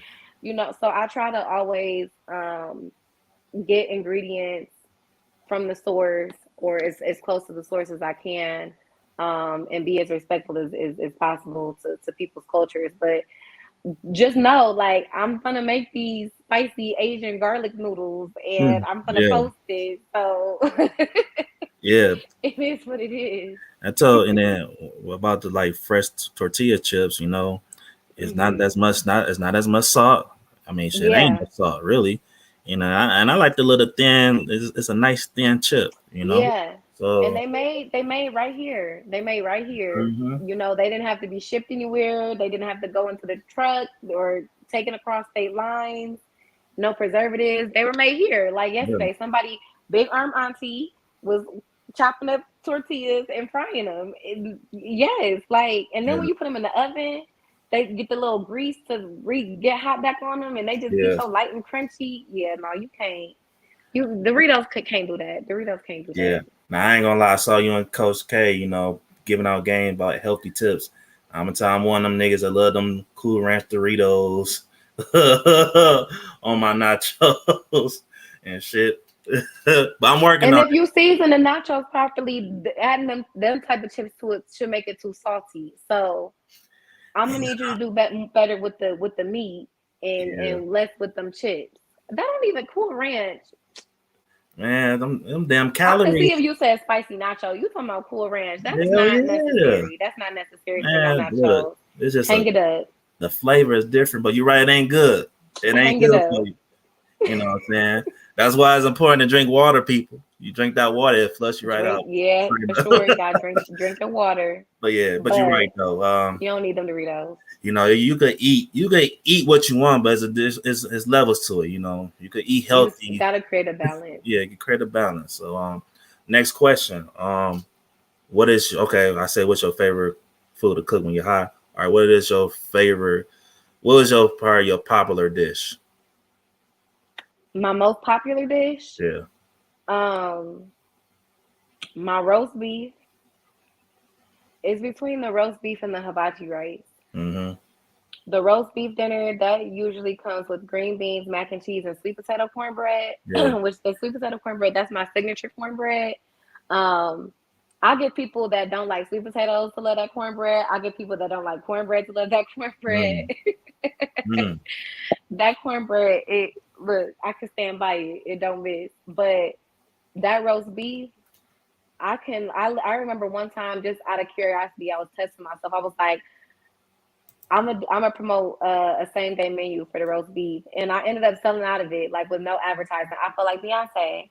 I was like, go me, but yeah, that roast beef definitely. I was. That's why I had to. I switched it up. I was between roast beef and beef stew tonight. What about the Um, tacos? the burrito tacos. Oh my gosh!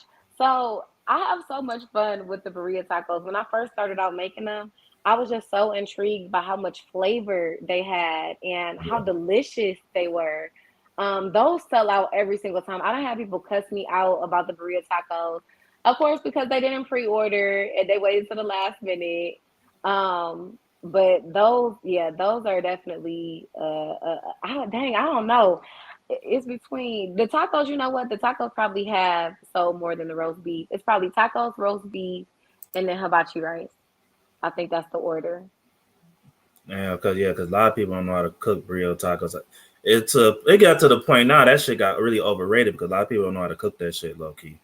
You know. Yeah, and I see a lot of people advertise their tacos, and I'm just like that. Don't I can tell the meat not tender, and I think that's one of the reasons people get kind of frustrated because they're like, "When you doing the tacos again? When you doing the tacos again?" And I'm like, y'all don't understand how much time it takes to get those right. Like it's very very time consuming to make those tacos, and it's not something that I can rush through. And while I'm trying to incorporate Taco Tuesday into my 9 to 5 schedule, that can just be a little conflicting. And I've learned from experience that if I can't devote the proper time to it, then I don't need to be doing it. It's got to go in. It's got to get in where it fits in. So, Yeah. but the tacos, they aren't gonna be coming back real soon. I'm gonna do Yeah. them. Yeah. Let me know for sure. I want to try those motherfuckers. I got you. How much is this right here? The peach cobbler, the peach cobbler banana pudding. God damn. That size, that size. I believe that was the large serving, and that serves 12 to 15 people. And that bowl was 65. And it Ooh, came with the bowl. You got to keep the bowl. you didn't get a free bowl. All right. All right. So, all right, let's give me your top three chefs. Top three chefs. Definitely Gordon Ramsay, who did not go to culinary school, by the way. Um, Rachel Ray, that was probably one of my Mm, first chefs that I fell in love with. And I actually, when I was a kid and we would go to Borders to get our books, one time mhm. my mom took me there and she was there for a book signing. So I got to meet her and I was so Dope, geeked. dope, dope. Yeah. So Gordon Ramsay, Rachel Ray, and Alex Bernicelli.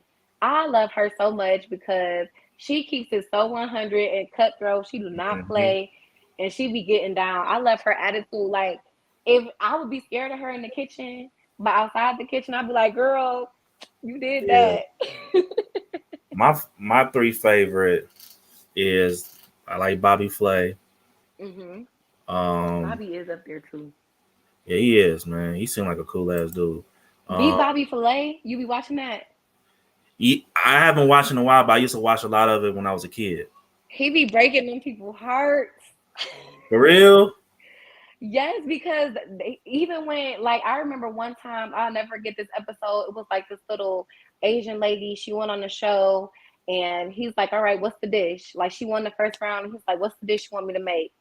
And she said something like "bip and bop" or something. I don't know. It was not anything. It wasn't an American dish. And he's like, "What is that? I don't even know what that Yeah, is. Like, what goes in there?" He's literally watching the ingredients that she grabs, and then he's like, "Okay, so this is like a soup dish. All right." He just chopping shit up, put it in there. This supposed to be her signature dish. This is what she's supposed to beat him with. You know, yeah. he still won. I'm like, Wow. he Did it? didn't even know what it He was. didn't even know what it was, but he still made it happen.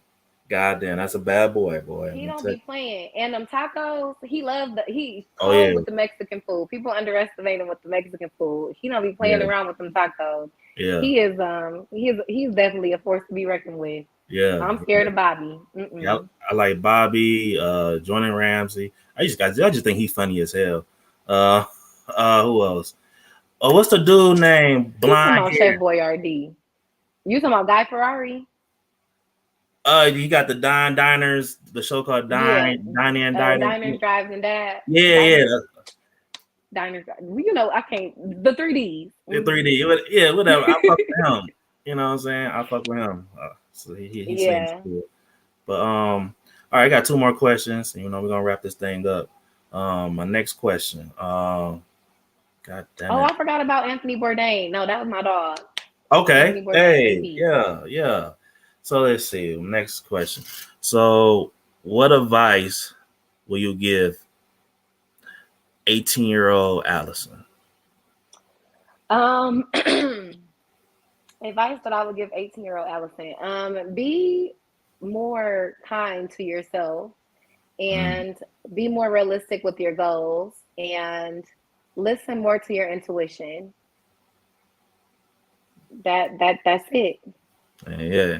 And probably would say, hey, fuck that school shit. Look, you're gonna be one of the hottest chefs in Detroit.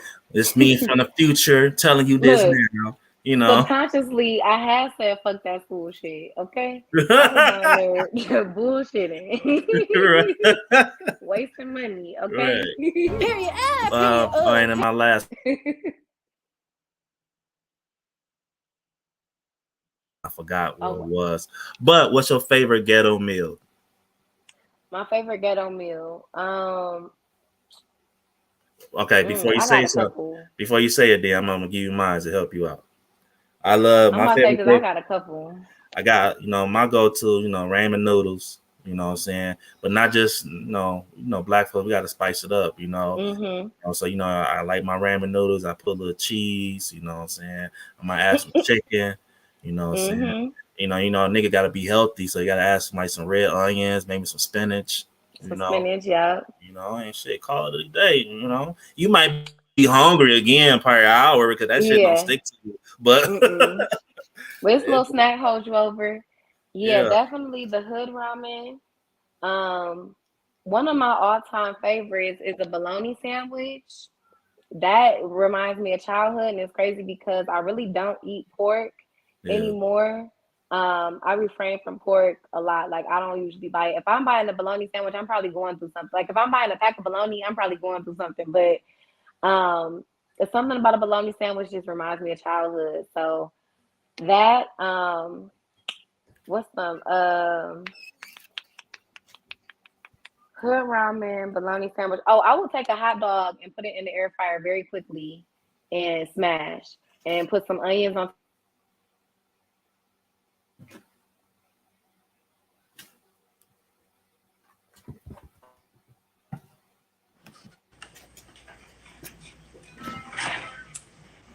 I think I lost you. Oh, okay, I was about to say.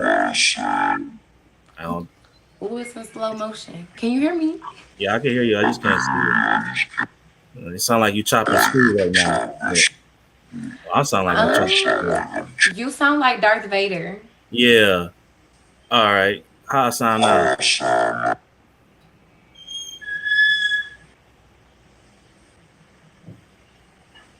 Oh man, it's the bullshit.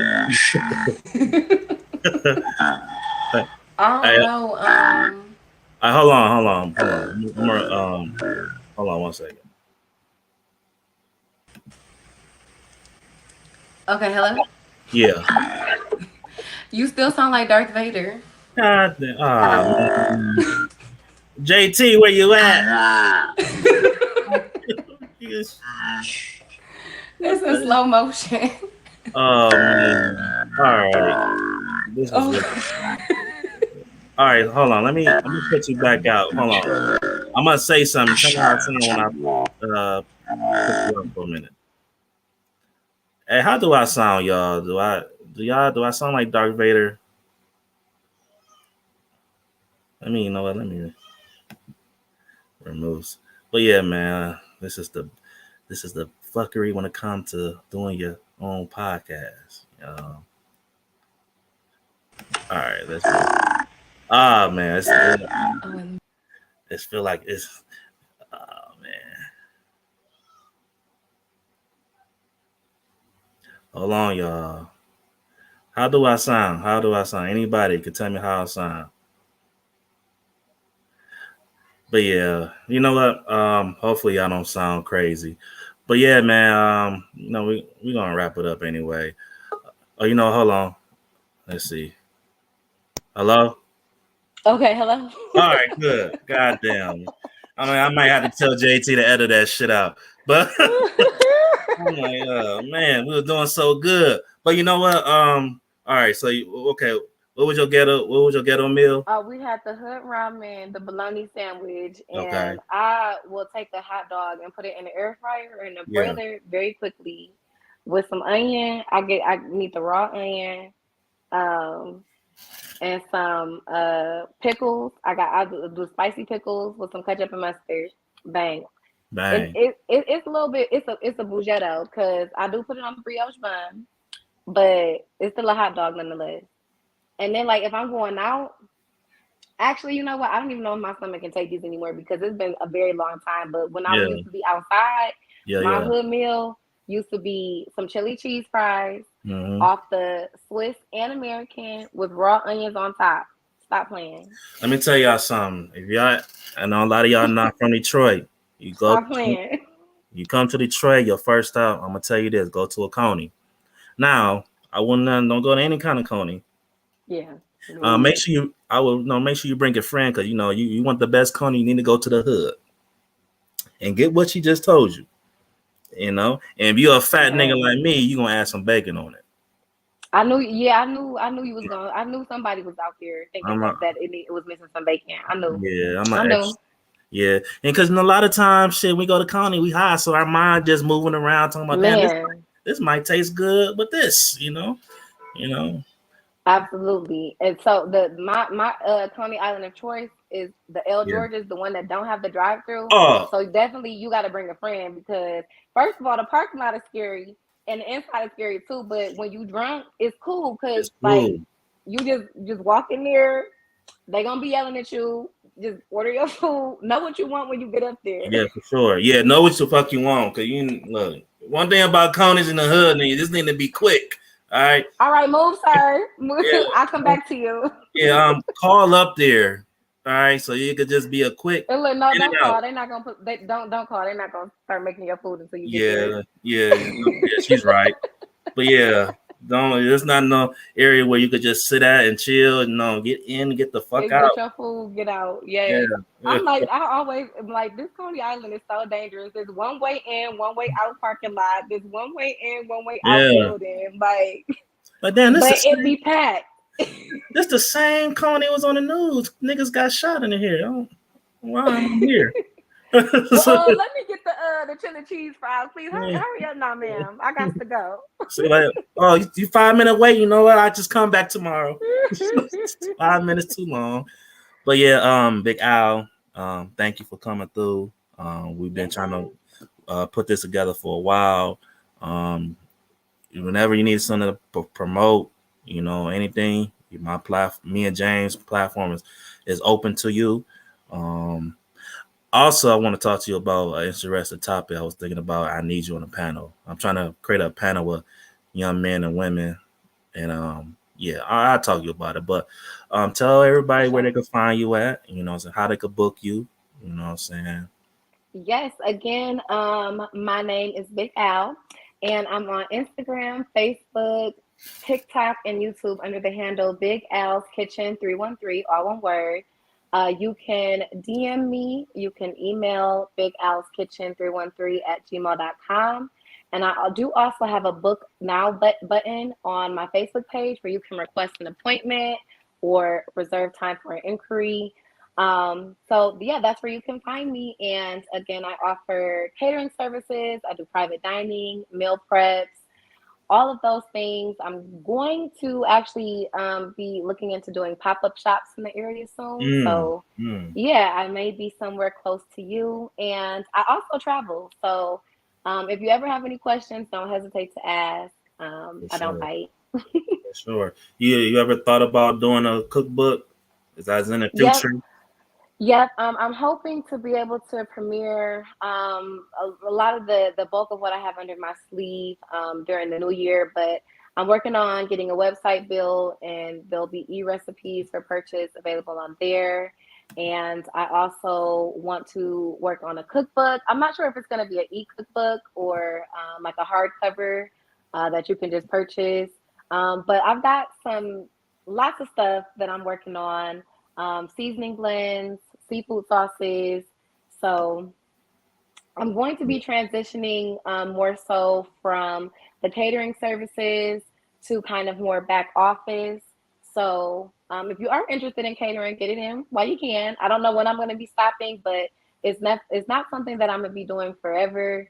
It's just the money gets a little bit longer and my reach gets a little bit longer when I do things a little bit differently. And again, the root of all of my cooking is family and love, and I want to be able to spread it to everybody, not just the people that's in Michigan. Yeah. So I'm working on some things so that I can reach a wider audience. Yeah, absolutely. And Hey, Mandrill. your boy Mandrill, I'm waiting for that challenge I got going on. You know what I'm saying? Mandrill, I got my bread on at Big Al. I ain't gonna cap to you, bro. He don't want no problems. He only talk about it when I'm in front of his face. He ain't plan nothing or set nothing up, try to do nothing. So I'm pretty sure it's good, bro. But hey, I got my bread on Big Al. You know what I'm saying? Maybe you could whoop her up some natural proteins or something that you be. But something yeah, like that. Big Al, thank you for tuning in. We're gonna have you back. You know what I'm saying? Like I really want you to just maybe do more educational stuff with us, you know what I'm saying, that can help the youth, And you know what? Yeah. One more last question. This was Yeah. what advice you got any young persons looking at this right now? It could be I'll say a teenager, you like they're trying to they might think about they want to be a chef or they might want to do this. What advice? Do your research. Just do it. Do your research. Yeah. Do it. All those questions that you're afraid to ask, especially if you have a source that can, credibly answer the question, ask it. Explore everything. the world of cooking, and the culinary world, it's so large. There's so many levels to where you can take yourself career-wise. It's not as simple as just saying, I want to be a chef.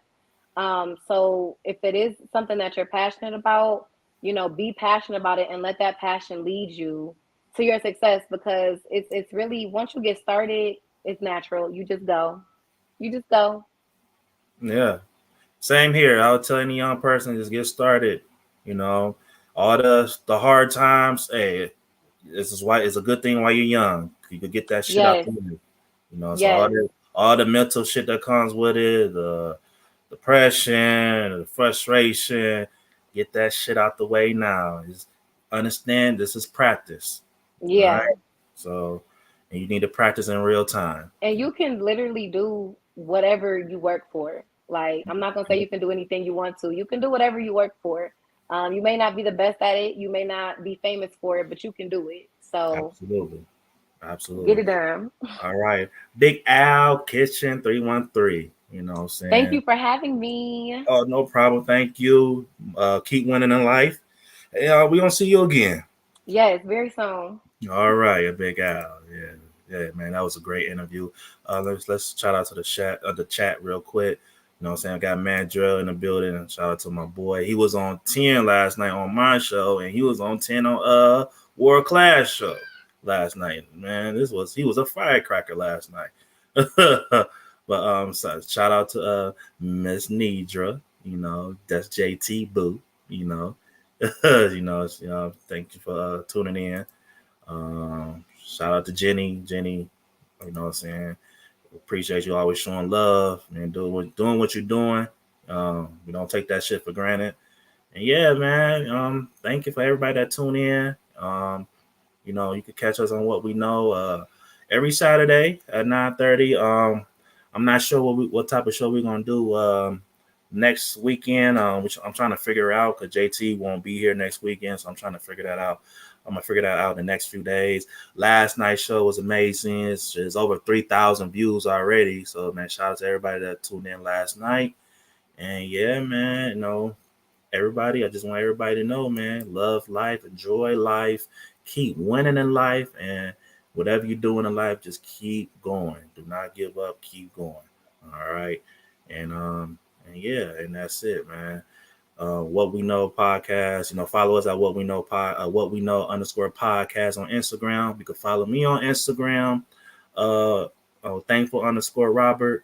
Also, I got a sports channel out. I might drop some content tonight on the sports channel. Maybe tomorrow. I don't know, man. I'm not really in the mood because my fucking Lions lost on some bullshit. But yeah, follow the sports channel, Sports Talk with Rob. And yeah, man, much love and respect for everybody. And we out this night. At some point, we all got to come together.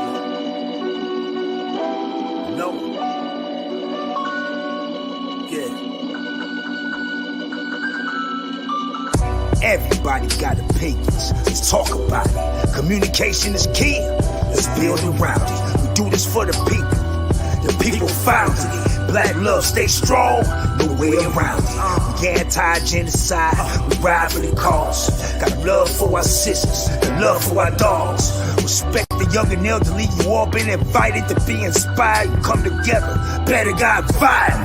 Gotta watch for the cops. Gotta watch for the ops. Gotta watch for the politicians that play with the eyes. If you know, then you know. Plant the seed and it grows. Welcome to the show. This is what we know. This is what we know. This is what we know. This is what we know. This is what we know. This is what we know.